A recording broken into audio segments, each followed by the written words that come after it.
NCERT class 10th mathematics exercise 3.1 के question number 1 को complete करने वाले हैं। ध्यान से देखिएगा इस क्वेश्चन को। Aftab tales his daughter 7 years ago I was 7 times as old as you were then. Also 3 years from now I shall be 3 times as old as you will be. Isn't this interesting? Represent this situation graphically and algebraically. Question में दो condition को explain किया गया है। आइए solve करते हैं इस क्वेश्चन को। आफ्ताब ने अपनी डॉटर से कहा है ना, 7 years ago। सो हम लोग कुछ एज्यूम करते हैं। Let the present age of Aftab be X year and the present age of daughter be Y year. Okay, ध्यान समझिएगा। प्रेजेंटली आफ्ताब जिसकी X एज है और इसकी डॉटर जिसकी Y एज है, ये प्रेजेंट केस की बात हो रही है। अब टाइमलाइन में हम लोग थोड़ा समझ लेते हैं कि 7 years ago 7 साल पहले की बात हो रही है। 7 साल पहले की 7 years ago, जब 7 साल पहले की बात हो रही है तो आफ्ताब की एज को आपको क्या करना होगा, 7 years बैक जाना होगा। इसकी डॉटर की भी एज उस समय 7 years बैक पहुंच जाएगी। तो यहां पे हम लोग नेक्स्ट लिखेंगे अकॉर्डिंग टू क्वेश्चन में क्या हुआ दिया है, 7 years ago मींस आफ्ताब की जो एज है 7 years ago कुछ ये रही होगी। इसकी डॉटर की जो एज है वो 7 years ago कुछ ये रही होगी। यहां तक की जो स्टेटमेंट है उसके अकॉर्डिंग आपने कुछ ऐसा फॉर्म क्रिएट कर लिया।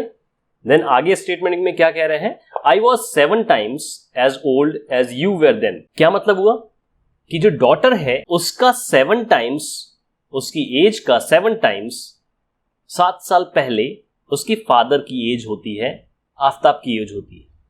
ये स्टेटमेंट के अकॉर्डिंग ये आपकी इक्वेशन फॉर्म होती है। यहां पे x - 7 y - 7 रिप्रेजेंट कर रहा है क्या, x ईयर से 7 साल पहले, y ईयर से 7 साल पहले। Aftab was 7 times as old as you were then. जब उसकी डॉटर 7 साल पहले जितनी उसकी एज थी उसकी 7 गुनी एज उसके फादर की होती है, ऐसा उसने स्टेटमेंट में कहा है।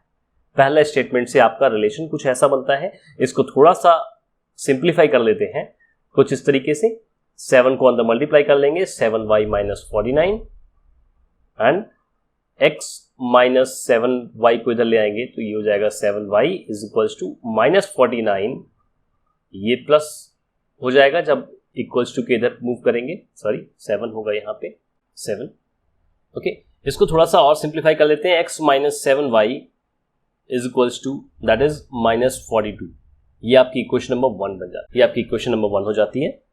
इसी तरीके से सेकेंड स्टेटमेंट, ये फर्स्ट कंडीशन थी, फर्स्ट कंडीशन जहां से आपकी पहली इक्वेशन क्रिएट होती है। देन सेकेंड कंडीशन क्या है, इसको पढ़ लेते हैं। Also 3 years from now, 3 years from now means present के 3 साल बाद, 3 years from now present age के 3 साल बाद की बात हो रही है। इसका मतलब जो आफ्ताब की एज है वो 3 साल बाद हो जाएगी x + y।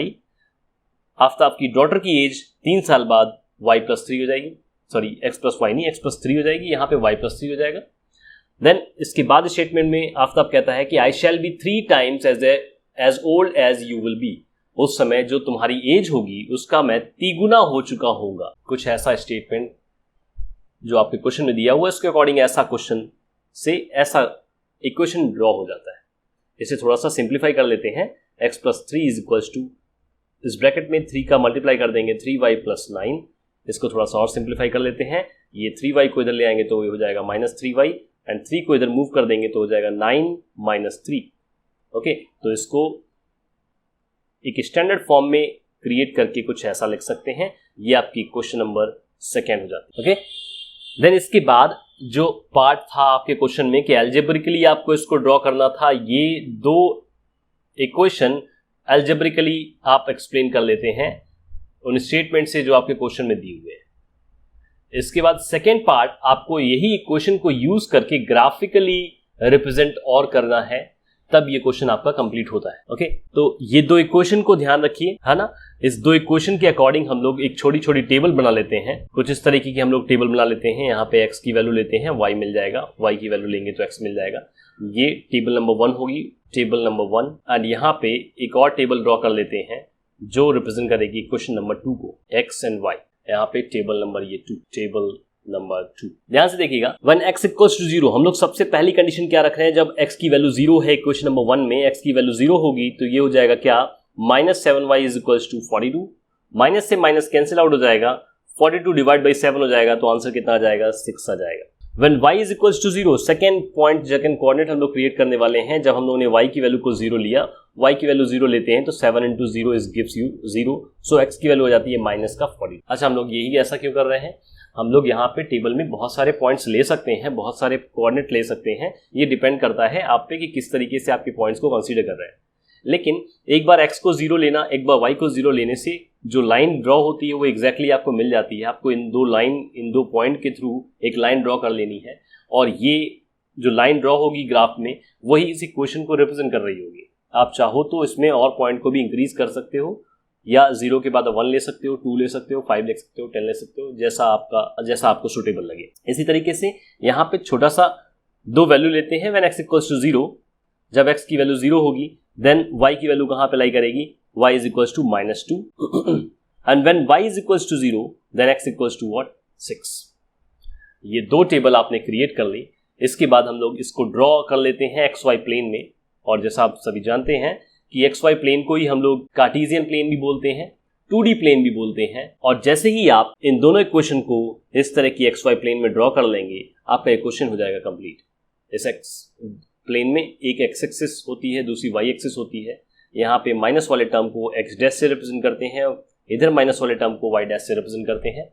आपको देखिए क्या क्या जरूरत है, -42 तक की वैल्यू आपको रिक्वायर्ड है।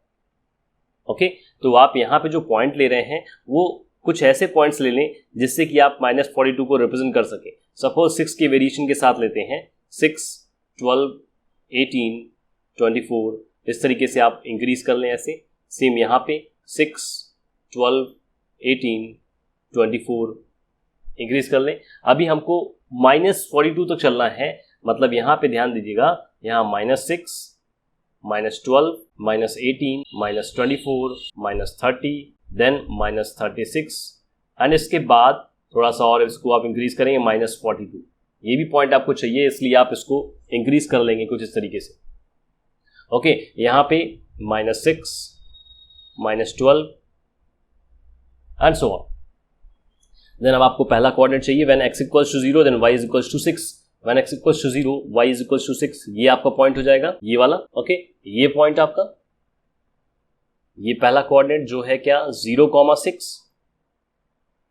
सेकेंड कोऑर्डिनेट है -42,0, -42 ये x एक्सिस में, एंड y0 मतलब यही आपका दूसरा कोऑर्डिनेट हो जाएगा क्या, -42,0, ये सेकेंड कोऑर्डिनेट हो जाएगा।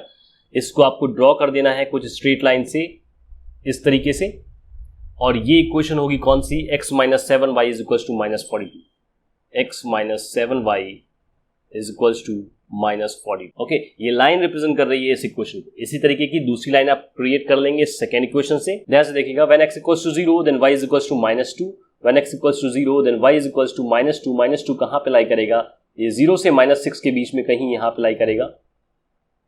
ओके, और ये कोऑर्डिनेट कौन सा है, ये कोऑर्डिनेट है आपका 0, -2। देन सेकेंड है 6,0, x एक्सिस पे 6 एंड y एक्सिस पे 0, इसका मतलब ये हो जाएगा आपका सेकेंड कोऑर्डिनेट, दैट इज 6,0। आपको सिंपली करना क्या है, इन दोनों लाइंस को कुछ इस तरीके से ड्रॉ कर देना है, इस तरीके से, और ये आपकी इक्वेशन बन जाएगी किसकी, सेकेंड इक्वेशन की, that is x - 3y is equals to 6। थोड़ा कॉम्प्लिकेटेड हो गया है, पर ड्रॉ आपको इसी तरीके से करना है, और इस तरीके से आपका पहला क्वेश्चन कंप्लीट हो जाता है।